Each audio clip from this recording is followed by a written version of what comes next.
So today you find me outside in sunny Florida with my friend Jess Frank. Right. Jess teaches at Deer Creek Golf Club. This is a fantastic facility.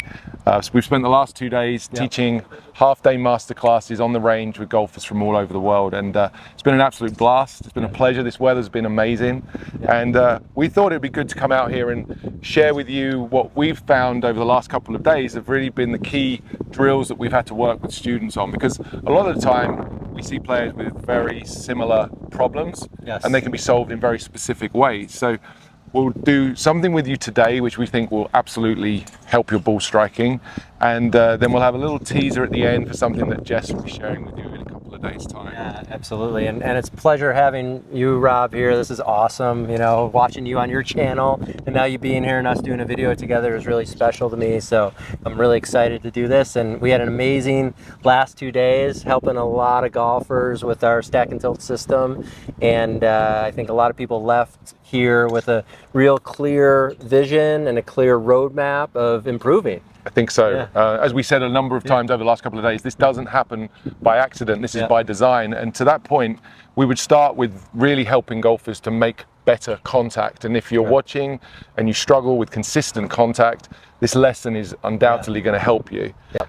We describe the contact or the control of the low point as the first fundamental. So the first skill that any golfer really needs to learn to do is to be able to control where the club hits the ground. And we would see that demonstrated universally across the board by all good players. Yeah, what's the most common thing that the best players in the world to do? And Rob and I would look at that and say, well, they all hit the ground after the ball. They do. They hit the ball first, then the turf. Yeah. And so the things that would help you to do that would be 3 key pieces. Jess, I'll get you to stand in here and demonstrate those. The first thing would be the location of the weight. So oftentimes when people try stack and tilt, they do very well with it initially because they put their weight forward. You'll see Jess is setting up here with his feet turned out and most of his weight positioned on his front foot by virtue of pushing his hips forward. And if we drew a line here down the front of Jess's shirt, we might say that his upper center and the center of his hips are more or less stacked on top of each other. And that's a decent place for you to start. Jess, what would you say would be your weight distribution there at setup? I would say it's at least 60-40 on the left. Okay. Yeah, and I would see that as being pretty common, again, among good ball strikers. If you struggle to make good contact, just start here. Where is your weight at setup on a camera? Is it on the front, or are you setting up on the back foot? Because moving the weight back either at setup or during the swing would cause what to happen, Jess? What would be likely to happen if a golfer moved their weight back? Hit behind the ball. Yeah. That's common. Very common. And then if you hit behind the ball, after a couple of attempts at doing that, what do you do next? Then I try to swing to the left, try to get to the ball, right? Yeah. So that way, or my body shifts forward. So there's all kinds of issues that happen. And I think Rob and I would say that it's a worldwide epidemic of seeing golfers that their hips move backwards and their swing direction goes to the left. So slicing, Slicing loss of balls. distance would be very common as well. Correct. So if we wanted to make sure we had the best chance of making good, consistent contact, we'd start with the weight on the front, as Jess is doing, and then we'd keep it there during the backswing. Make a small swing for me, Jess, keeping the weight forward, and then as we swing down, Jess would keep moving his hips more forward. And again, that's a real key differentiator of skill among golfers. The best players, particularly the tour players, have their hips pushed the most forwards towards the target as they go through the ball. One more time on that, Jess. If I just rest this shaft against your trail hip, if I just put a line here, see how far away from this grip Jess moves, not just in the backswing, it's a little bit, but in the downswing. There's a tremendous amount of space created here in the downswing with the hip sway. So that's the weight forward. If you're not doing that, chances are you're struggling to control your low point. Yeah, and I would say universally that's what the best players in the world do. They move their weight the furthest forward, the fastest. And I think that through these last 2 days that we've worked with about 16 players, that I don't think they realize that. No. And we're able to show them on video compared to what the best players do of moving their weight forward the most, the fastest, and it's amazing the changes that can happen. Yeah, I'll put some video up and some pictures up on the screen of how far forward good players really move when they're doing this. Jess is demonstrating this really nicely. But sometimes people put their weight on their front foot, Jess. Correct. And then they swing down and they still hit behind the ball. Why is that? Because they are losing the radius They're bending their arms. They're releasing the club head too soon. So we could have both centers and our weight forward and still hit behind the ball. Okay. Yeah, that's a common one, right? The flipping. The flipping, the scooping, trying to get underneath the ball. If you set up to the ball there, what Jess is describing is that the radius which we set up at address with the left arm and the shaft in a straight line, it's important that when the golfer comes down, they still have that shaft lean intact. You see how Jess does that? The club head's actually an inch, maybe half an inch away from the ground. That's going to allow him to keep hitting down at the ball for long enough. Conversely, poorer players would come down, release the club too soon, and as soon as this club head's gone past the lead arm, as soon as this shaft's gone past the lead arm, he's going to start hitting up at the ball. That's typically be a top shot, right? Yeah, top thin. Shot. Yeah, and a lot of times too, what it does, and this is kind of like a bonus tip, but it actually opens the face. Yeah. So you hit it less distance as well. Yeah. That might be a common one that you notice. So you might have your weight forward, but you're struggling to control the forces in the downswing to keep the shaft leaning forward. Yeah. We've got a great drill coming up for that in just a second. The final piece, if you think you have both of those things in place and you're struggling to control the low point and the contact, the third part of the puzzle would be seen a little more clearly from this down the line camera. And that would be swing direction. So a golfer who swings more to the right, as Jess is doing here, he's swinging more to the right of the target as a right-handed golfer, that would move his low point back. He'll struggle to hit the ground, and if he does hit the ground, he'll hit behind the ball, right, Jess? Yep. I'd expect to see tops. I'd expect to see hitting the ground too early. Yeah. I'd expect to see thin shots. Yes. And occasionally somebody will flick their hands enough to hook it. Okay. Pushes and hooks. Yeah, right? pushes and hooks. Into that bucket of swinging too far to the right. It moves the low point back. A lot of people miss that part. Yeah. And then the opposite would be true. If you swung more across or to the left, you see from the down the line camera how Jess is swinging wickedly across the ball from out to in. And the contact point on the ground for him there moves more forward. Correct. What sort of golfer would generally do that?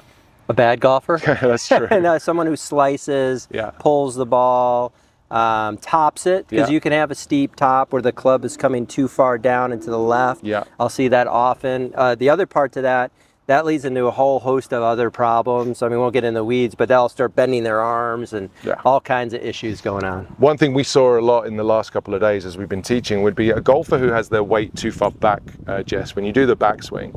What would be the mechanism that the golfer would use in order to get the low point functionally forwards? Right. Would be to swing more across. Right. So go to the top, they're going to swing out and across. Correct. To try to move that low point far enough forward to make some sort of functional contact. Yeah, that would be the butter knife cut, slicing across the ball. Yeah. Handle back, club it forward, face open, weak shots, and we saw that a bunch of times over the last couple of days with campers that are going this way. So the weight's back, swinging across the ball. The hips back, left hips back, weight's back, falling back. Yeah. So the weight is a key. I was just about to say, as you finish that sentence, the consistent piece there that we're trying to make sure happens is the weight. So the drill that you need to do, as Jess is about to set up, is to position the lower body and the weight more forward, right? That might be 60%, as Jess said, but in some people's cases, I've had students set up as much as 80, 90%, right? Good. Yeah. The handle's forward, and then with all the weight forward, Jess is just gonna move this club into the follow through, keeping his arms straight, pushing his hips under him. That would be the drill, moving the club from P7, which is impact, to P9, where the arms and shaft are parallel to the ground. Now come back down and do that one more time, Jess. If we do that inside the ball here, maybe just make a small backswing and just do a punchy follow through. There we go. Well, one of the reasons I wanted to make this video today, I was saying to Jess, it's so refreshing to teach off the grass. And the grass is gonna give you some great feedback about where your club hits the ground. So many of you practice from artificial mats all over the world, and particularly in the winter time, you have to hit from the mat, and you don't necessarily see where the club hits the ground. So you can hit slightly behind the ball on a mat and get away with it. You come out on the grass to play and you find all of a sudden you're hitting an inch or two behind the ball and you don't realize why, right? Makes a big difference. Huge difference. Yeah. So you have to be more precise with the grass. Much more precise. So if you're out here on grass, you're fortunate enough to be able to hit from grass, use the grass and use the contact point with the club on the ground here that Jess is going to demonstrate to make sure that that contact point is after the ball. And the things that will help you to do that are the weight forward, having the handle forward, and keeping the swing direction intact.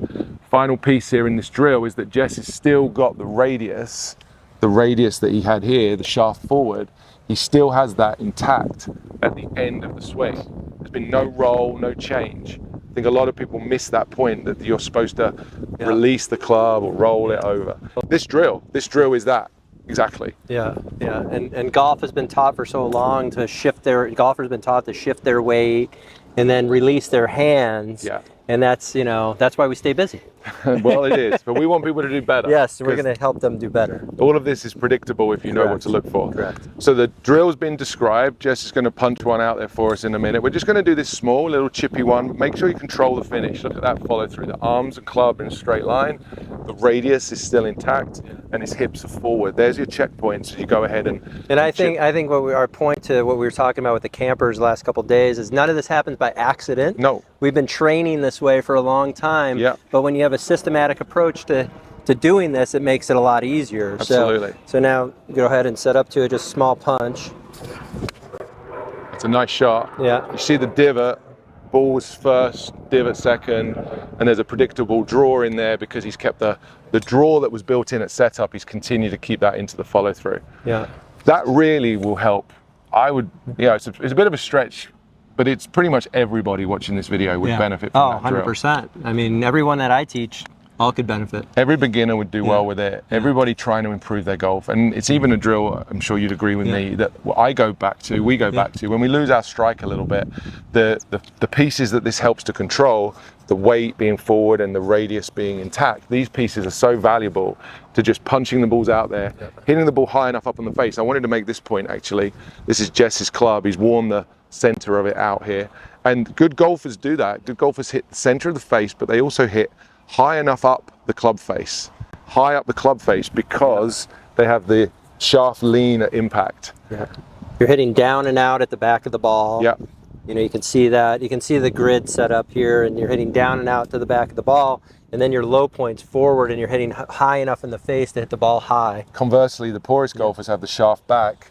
You live on the bottom of the club face, maybe groove number 1 or 2. So it's, even if you don't hit it fat, you're probably hitting it a little thin or a little clean. Correct. Yeah. When people talk about they lack consistency, I always go back to this. I say, well, let me see you hit a shot from basically, about P2.5, maybe P3, to about P8, and I'll see how good they are, and then we'll be able to tell the level of golfer pretty quickly. If you can do that drill, the drill that Jess just demonstrated, he says P3, P9, where the left arm's parallel with the ground, more or less, all the way through to where the right arm's parallel to the ground. If you can train that mini swing, you get so many benefits from hitting the ball further. Until you can get that on lockdown, until you have that under control, you're really wasting your time, because every good shot you hit will really be more about luck rather than the skill or the expectation.